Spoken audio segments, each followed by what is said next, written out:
विजेत्या संघाला 1,00,000 रुपयांचा रोख रकमेचा पुरस्कार, अंतिम उपविजेत्याला 50,000 रुपये रोख रक्कम आणि आकर्षक अशी ट्रॉफी.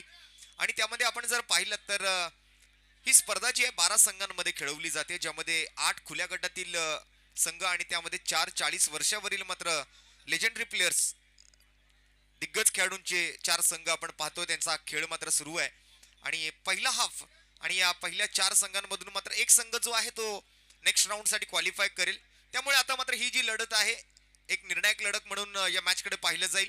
एका बाजूला वन सोल्युशन नवी मुंबई आहे आणि दुसऱ्या बाजूला मात्र पीके अँड सन्स डोंबिवली, ज्यांनी टॉस जिंकलाय आणि प्रथमतः मला वाटतं फिल्डिंग करण्याचा निर्णय, गोलंदाजी करण्याचा, बॅटिंग करण्याचा निर्णय इथे मात्र पीके अँड सन्स या संघाने स्वीकारलेला आहे. वन सोल्युशन कडून मात्र पुन्हा एकदा गोलंदाजी मार्क वरती सचिन नाईक आपल्याला पाहायला मिळतोय. आणि दुसऱ्या बाजूने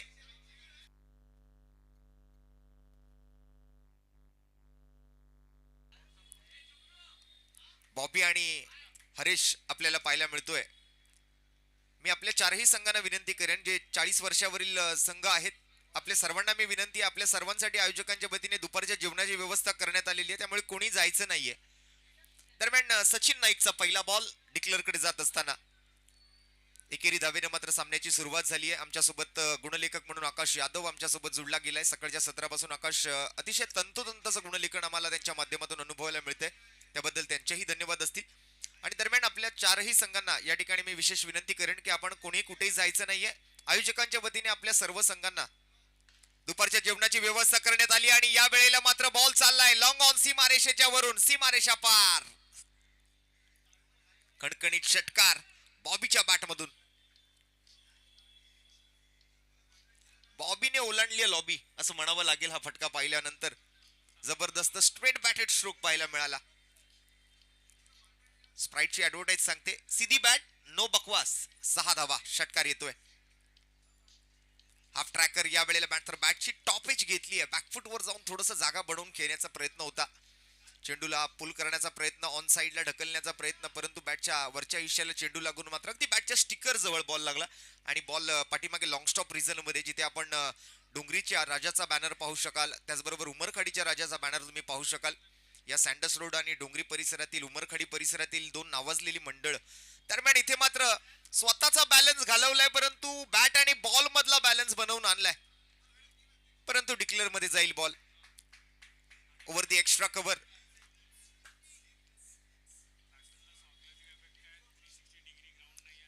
इथे मात्र आपण जर पाहिलं तर फलंदाजांकडे एक विशेष कौशल्य असावं लागेल.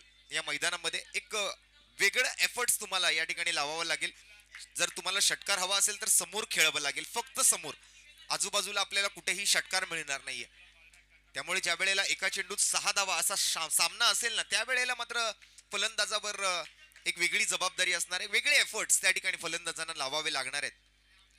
आणि खऱ्या अर्थाने मुंबईचं क्रिकेट त्यासाठीच थोडंसं वेगळं क्रिकेट म्हणून सुद्धा पाहिलं जातं. अशी मुंबई शहरामध्ये बरीच मैदान आहेत की ज्या ठिकाणी फक्त समोर आपण षटकार असलेले पाहतो. मग त्यामध्ये आपल्या परळचं कामगार मैदान म्हणा, परळचं नरे पार्क मैदान म्हणा, किंवा आपल्या डोंगरीचं मग हे वीर छत्रपती संभाजी महाराज क्रीडांगण म्हणा, अशा बऱ्याच मैदानावर आपण फक्त समोर षटकार असलेले पाहू शकतो.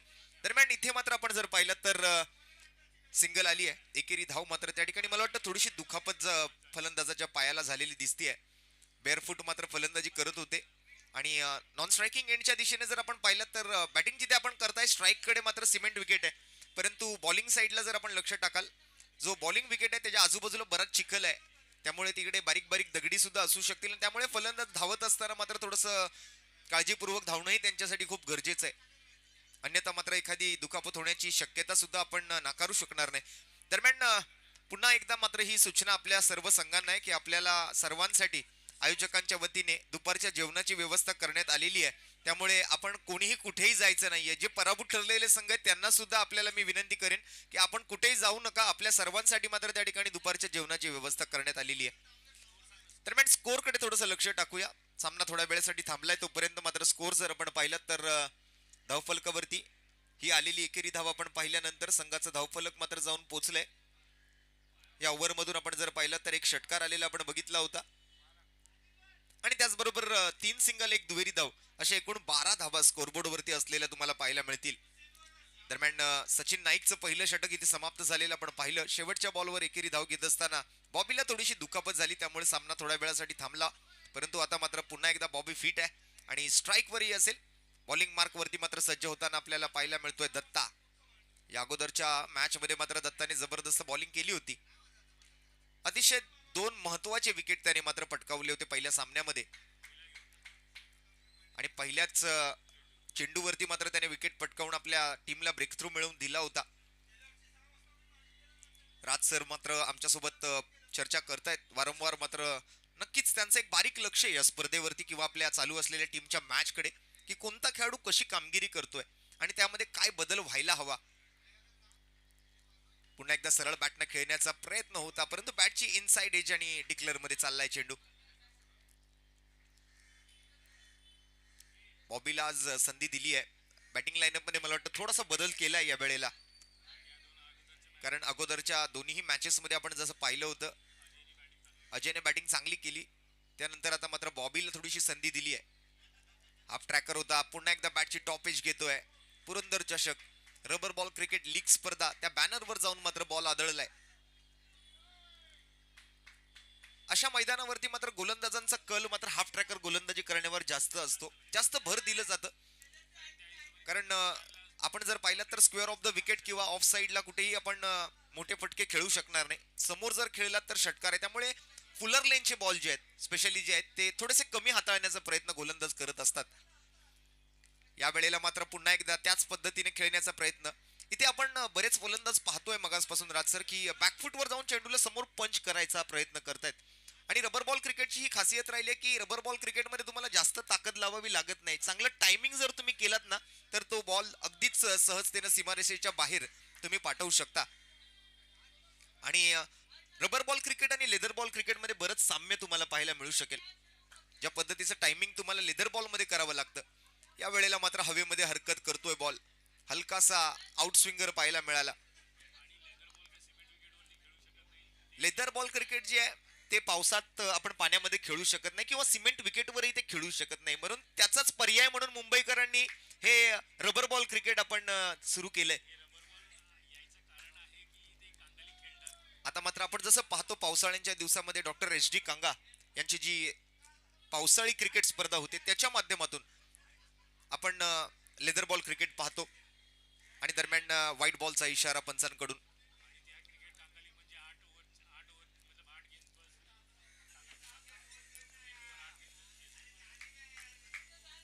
थोडस साम्य आहे एक प्रकारे आपण म्हणायचं झालं तर या क्रिकेटमध्ये आणि लेदर बॉल क्रिकेटमध्ये.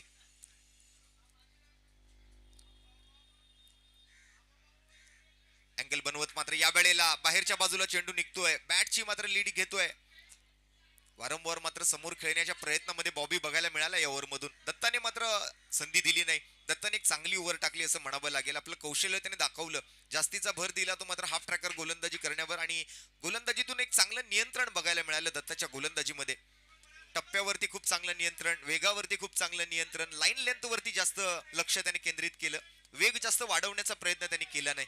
2 ओव्हरचा खेळ दरम्यान समाप्त होतोय आणि संघाची धावसंख्या जाऊन पोहोचते 9 धावा प्रति षटकाच्या सरासरीनं बिनगडी बाद. 2 षटकांनंतर 18 धावा. अजयचा पहिला बॉल या वेळेला हरेश साठी मात्र पाहायला मिळतोय. हरेशही त्या ठिकाणी थोडस आता संयमाचा बांध जो आहे ना कुठेतरी तुटत चाललाय हरेशचा, कारण धावांची गरज आहे. तिसरी ओव्हर सुरू झाली आहे, धावसंख्या तितक्या चांगल्या स्थितीमध्ये नाहीये. मग अशी झगडे पाटील संघानं मात्र पहिल्या 2 ओव्हर मध्येच 30 धावा बनवल्या होत्या. एक चांगलं रनरेट मात्र कुठेतरी कायम ठेवायचंय. आणि वारंवार मात्र समोर षटकार ठोकण्याच्या प्रयत्नात आहेत फलंदाज, परंतु त्यासाठी मात्र चांगलं टायमिंग आणि चांगलं टेक्निकही गरजेचं आहे. क्रिकेटमध्ये 4 गोष्टींना अनन्यसाधारण असं महत्व आहे. पहिली गोष्ट आहे ती म्हणजे टेक्निक, दुसरी गोष्ट आहे टायमिंग, तिसरी गोष्ट आहे टेम्परामेंट आणि त्यानंतर चौथी गोष्ट आहे ती ताकद. या 4 टी ला क्रिकेटमध्ये खूप मोठं महत्व आहे. या वेळेला पुन्हा एकदा समोर खेळायच्या प्रयत्नामध्ये बॉल मात्र स्क्वेअर ऑफ द विकेट जातोय. तिथे मात्र नईमबाई आहेत, झेल मात्र जज करू शकलेले नाहीयेत. रबर बॉल क्रिकेटची हीच खासियत राहिली आहे की हा रबर बॉल ज्या वेळेला हवेत जातो ना, वजन थोडंसं कमी असल्या कारणानं मात्र आपण जर पाहिलं तर ज्या वेळेला तो जमिनीकडे खाली येत असतो त्यावेळेला तो हलकीशी हरकत करत जमिनीकडे येतो आणि त्यामुळे पावसात वरती बघून पाण्याचे थेंब डोळ्यात घेत मात्र हे कॅचेस जज करणं तितकं सोपं नसतं खेळाडूंसाठी. आणि या वेळेला चांगलं टायमिंग पाहायला मिळालंय, परंतु फटक्यात किती दम आहे पाहूया. आणि हा फटका मात्र फसलाय आणि फलंदाज बॉबी तंबूच्या आसऱ्याला जाऊन बसलाय. बॉल खाली मला वाटतं त्या ठिकाणी अली होते. अली आज या मैदानाचा बाहुबली म्हणूनच त्याच्याकडे पाहिलं जाईल, कारण ज्या पद्धतीची बॅटिंग मगाशा मॅच मध्ये त्याने केली आहे ना, खरंच प्रेक्षकांची मनं जिंकली आहेत या फलंदाजीतून. दरम्यान बॉबीची विकेट येते. बॉबी तंबूच्या आसऱ्याला माघारी परततोय आणि त्याची जागा घेण्यासाठी आबा मैदानाच्या आतमध्ये आलाय. अजयचा next ball. Last 2 balls to go from this over. आखिरी 2 गेंदे शेष है. फिर एक बार हाफ ट्रैकर बाहरी किनारा लेते हुए विकेट कीपर के ऊपर से लॉन्ग स्टॉप रीजन में, जहां पर हमारा तीसरा कैमरा मौजूद है. 3 कैमरा के साथ इस पूरी प्रतियोगिता का सीधा प्रसारण आप देख पाओगे tenniscricket.in के ऑफिशियल यूट्यूब चैनल पर. संतोष जी नानेकर, गौरव जी सावंत और उनकी पूरी टीम जो है वो आज इस पूरी प्रतियोगिता को सीधा प्रसारित करती हुई.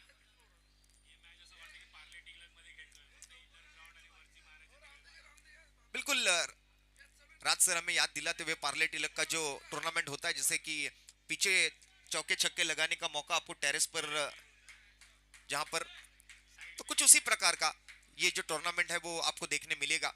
लेकिन ये पार्ले टिलक का मैदान नहीं है, ये है वीर छत्रपति संभाजी महाराज क्रीडांगन, जिसे हम डर्बी मैदान के नाम से भी आप जानते हो.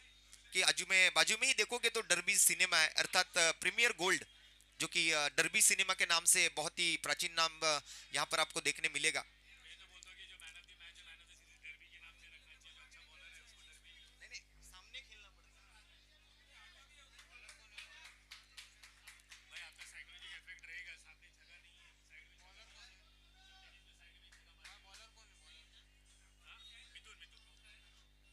बिल्कुल अब मिथुन को आप देख पाओगे बॉलिंग मार्क पर.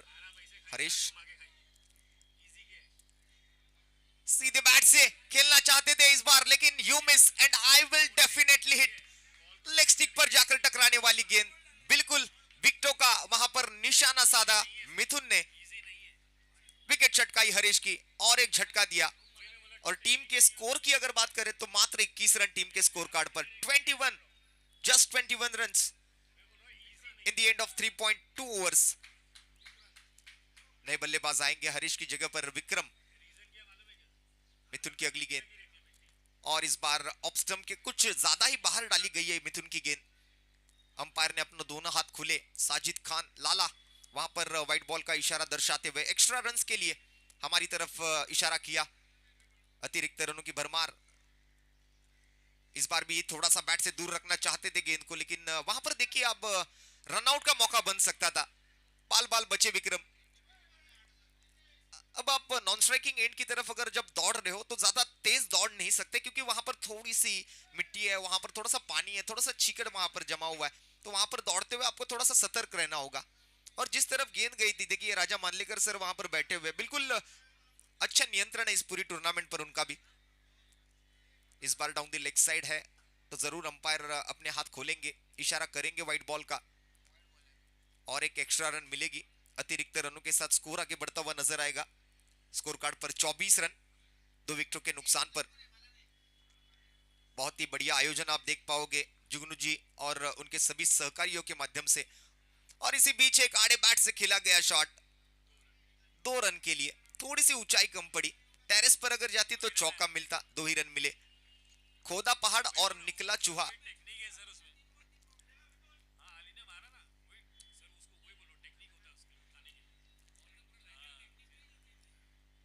मिथुन की अगली गेंद.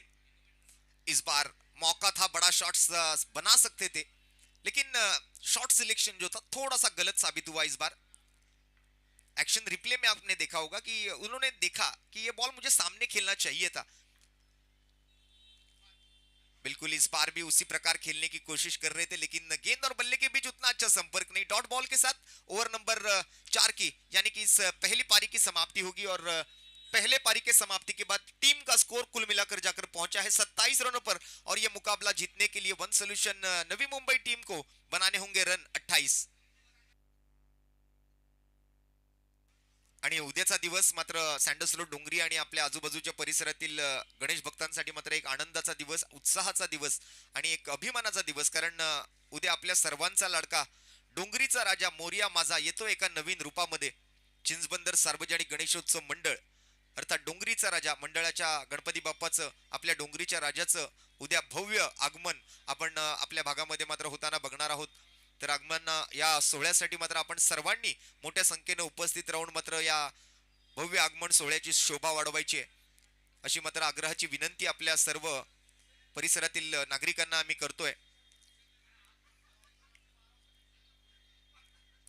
आणि येत्या 1 सप्टेंबर 2024 ला आपल्या उमरखाडीचा राजा अर्थात उमरखाडी सार्वजनिक गणेशोत्सव मंडळाच्या गणपती बाप्पाचं शुभागमन मात्र आपल्या विभागामध्ये होणार आहे. दोन्ही नावाजलेली मंडळ आहेत. आज अग्रमानांकित गणेशोत्सव मंडळांमध्ये मात्र ह्या मंडळांची नावं घेतली जातात.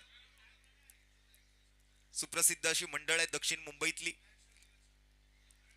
परळच्या सेंट्रल रेल्वेच्या गणसंकुलातून मात्र आपण जर पाहिलं तर आता मागील काही दिवसांपासून भव्य आगमन सोहळे आम्हाला बघायला मिळत आहेत. उंचच उंच गणपती बाप्पाच्या मूर्त्या आकर्षक अशा, सुबक अशा आणि मनाला भावतील अशा आणि डोळ्याला थंडक देतील अशा गणपती बाप्पाच्या मूर्त्या त्या गणसंकुलातून बाहेर पडतात. आणि त्यासाठी मात्र मोठी गर्दी सुद्धा त्या ठिकाणी आपल्याला प्रेक्षकांची त्या ठिकाणी बघायला मिळते, गणेश भक्तांची बघायला मिळते. आणि तशीच गर्दी मात्र आपण जर पाहिलात ना तर या क्रिकेट प्रेमींची सुद्धा या मैदानावरती आज आणि उद्या या 2 दिवसांमध्ये ही स्पर्धा पाहण्यासाठी होणार आहे. कारण जितके गणेश भक्त या भागामध्ये आहेत तितकेच क्रिकेट भक्त सुद्धा या भागामध्ये आहेत. आणि तसं बघायला गेलं तर सँडस रोड डोंगरी परिसरातील आपण नागरिकांचा विचार केला ना तर विविध जाती धर्मांचे लोक या भागामध्ये राहतात. मग त्यामध्ये ख्रिश्चन कॅथलिक असतील, मुस्लिम बांधव असतील, मराठी बांधव असतील, आगरी कोळी बांधव असतील, बऱ्याच जाती धर्माचे लोक या विभागामध्ये राहताना आपल्याला एकत्र एकोप्याने आपण राहताना आपण बघत असतो. आपण समोर जर पाहिलं तर चर्च आहे, एका बाजूला मुंबई पब्लिक स्कूल आहे, एका बाजूला आपण हिंदी शाळा पाहू शकाल. म्हणजे वेगवेगळ्या जाती धर्माचे लोक इथे राहतात त्याचा अंदाज मात्र या मैदानाच्या चारही बाजूला आपण जर नजर टाकला तर तुम्हाला येईल. दरम्यान 7 धावांच्या सरासरीनं हा सामना जिंकण्यासाठी 28 धावा या मॅच मध्ये बनवायच्या असतील त्या वन सोल्युशन नवी मुंबई या संघाला हा सामना जिंकण्यासाठी दत्ता आणि अली मैदानाच्या आतमध्ये आहे.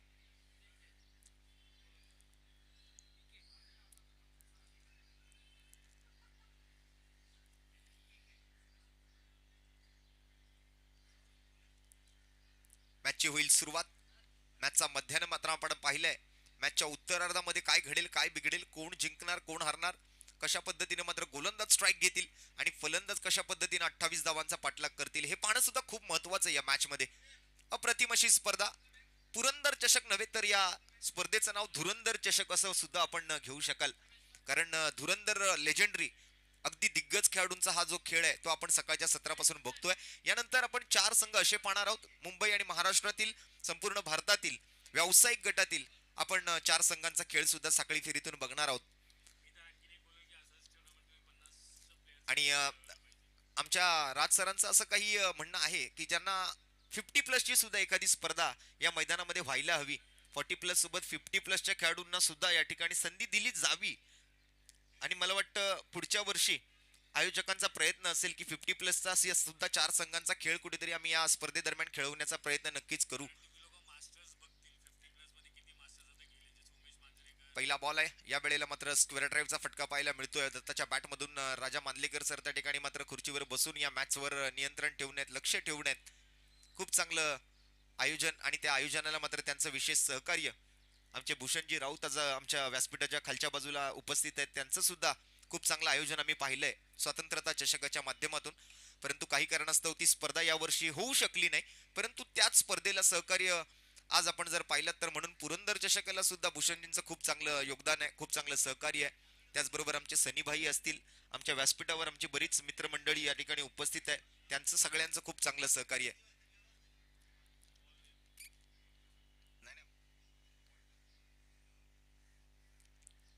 अलीबाई या वेळेला मात्र आडव्या बॅटने खेळण्याच्या प्रयत्नात स्क्वेअर ऑफ द विकेट मात्र हा बॉल जातोय आमच्या दुसऱ्या कॅमेऱ्याच्या दिशेने. एकूण 3 कॅमेऱ्यानिशी या संपूर्ण स्पर्धेचं लाईव्ह स्ट्रीमिंग आपण पाहू शकाल.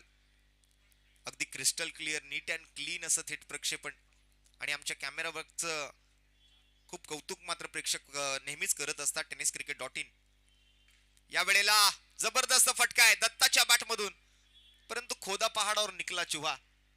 प्रयत्न होता चौकाराच्या दिशेनं परंतु 2च धावा त्या ठिकाणी मिळतील. स्कोरकडे आपण लक्ष टाकलं तर 10 धावा ऑलरेडी मात्र आता स्कोरबोर्डवर आलेले आहेत. अजून 18 धावांचा पाठलाग हा सामना जिंकण्यासाठी करावा लागणार आहे वन सोल्युशन नवी मुंबई या संघाला. पीके अँड सन्स दोन्ही सामन्यांमध्ये मात्र हार पत्करावी लागली. हा त्यांचा तिसरा सामना मैदानाच्या आतमध्ये सुरू आहे आणि याही सामन्यामध्ये मात्र कुठेतरी वन सोल्युशन नवी मुंबईचा जो संघ आहे कुठेतरी भारी पडताना दिसतोय किंवा मग आपल्या समोरच्या संघावरती अर्थात पिके अँड सन्स वरती कुठेतरी मात्र वर्चस्व प्रस्थापित करण्याचा प्रयत्न त्या ठिकाणी केला जातोय. अली एक man in form right in slot, परंतु या वेळेला फटका मिस झालाय. क्षेत्ररक्षक बॉल खाली जाण्याचा प्रयत्न करतील परंतु बॉल जातोय वन बाउन्स मैदानाच्या बाहेर एकेरी धावेसाठी. पहिल्या षटकाचा खेळ इथून मात्र समाप्त होतोय. एक षटकाखेरीज संघाची धावसंख्या आपण जर पाहिली तर डबल डिजिट मध्ये 12 धावा पहिल्या षटकानंतर. मी यानंतर पुढील दोन संघांना टॉस साठी येण्याची विनंती करतोय. एम लकी बावा आणि भांडूप स्ट्रायकर दोन्ही संघ आपण जर इथे आलेले असाल तर लवकरात लवकर आपल्याला नाणेफेकीसाठी येण्याची विनंती करतोय. लकी बावा 11 आणि भांडूप स्ट्रायकर. दरम्यान मिस टाइम स्ट्रोक, एक धाव घेण्याचा प्रयत्न अगदी मैदानाच्या आतमध्येच बॉल असताना मात्र त्या ठिकाणी दिवसा ढवळ्या झालेली धावांची चोरी. पीके अँड सन्स संघाच्या खेळाडूंचा आत्मविश्वास थोडासा खचलेला दिसतोय. ज्या पद्धतीने मात्र पहिल्या दोन सामन्यांमध्ये त्यांच्या संघाला चांगली कामगिरी करून सुद्धा हार पत्करावी लागली आणि यावेळेला बॅडमिंटन शॉट अलीच्या बॅट मधून नजाकत पाहायला मिळते. अलीने आज क्रिकेटही खेळले आणि थोडस बॅडमिंटन शटलकॉक जसं आपण खेळतो ते खेळण्याचा प्रयत्न मैदानामध्ये केलाय. जबरदस्त फटका येतो अलीच्या बॅट मधून. षटकारासाठी मात्र पंचांचा इशारा, 6 धावा मिळतील. आणि आतापर्यंत झालेल्या प्रत्येक सामन्याचं जे सामनावीराचं पारितोषिक आहे ते सुद्धा आता दिलं जाणार आहे. त्यामुळे कोणत्याही खेळाडूने किंवा संघाने कुठेही जायचं नाहीये. आपले जे आतापर्यंत 4 सामने आणि हा 5वा सामना जो आपण मैदानात सुरू असलेला बघतोय त्या सर्व सामन्यांचं प्लेअर ऑफ द मॅचचं बक्षीस आपण यानंतर देणार आहोत. दरम्यान 21 धावा स्कोरबोर्ड वरती आहेत. अजून 7 धावांची आवश्यकता आहे. मोर 7 रन्स टू विन. और इस बार उड़ा दिया हवाई यात्रा पर गेंद को भेजा है 2 रन के लिए. बिल्कुल ये गेंद जो है ना थोड़ी देर के लिए लगा कि तारामंडल में पहुंच गई हो.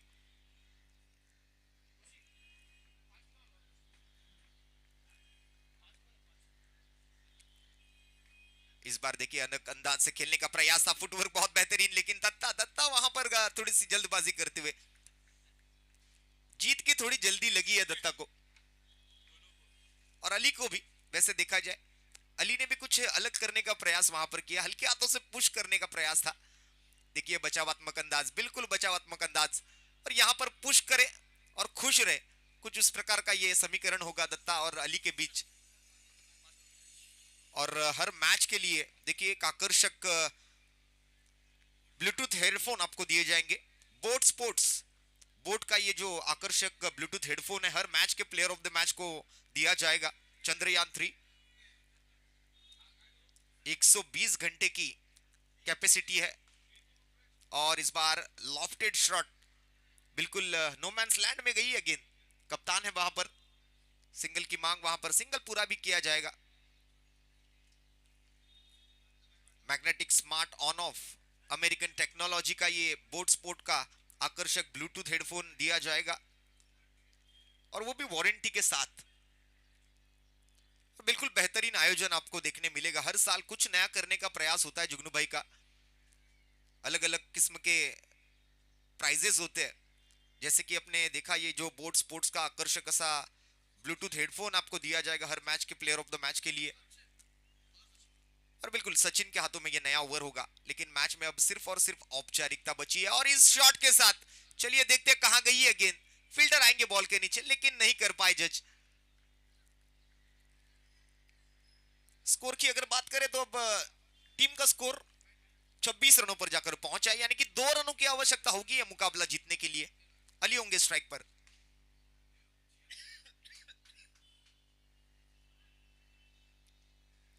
यहां से वहां गेंद को फेंका जा रहा है.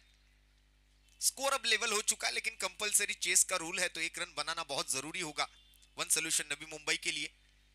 उनकी जीत जो है वो अब सिर्फ और सिर्फ 1 रन दूर, बिल्कुल जीत की दहलीज पर खड़ी है one solution Navi Mumbai team. क्या इसी बॉल पर ये विजयी रन आएंगे? नहीं, और कुछ देर और इंतजार करना होगा वन सोल्यूशन नवी मुंबई को. Left arm over the wicket से सचिन. एक अनुभवी गेंदबाज, और इस बड़े शॉट के साथ दत्ता ने अपनी जीत अपने नाम की। व्हाट शॉट, 6 रन के लिए बाउंड्री के बाहर जाती हुई ये गेंद, और इस मैच का विजेता one solution Navi Mumbai. Congratulations.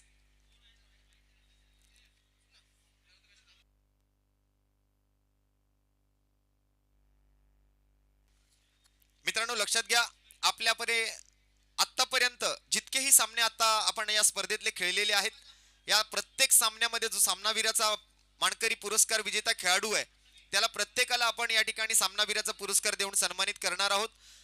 त्यामुळे मी ज्या ज्या खेळाडूंची नावं घेईन त्या त्या खेळाडूंनी मात्र लगेचच व्यासपीठावर येण्याची विनंती असेल.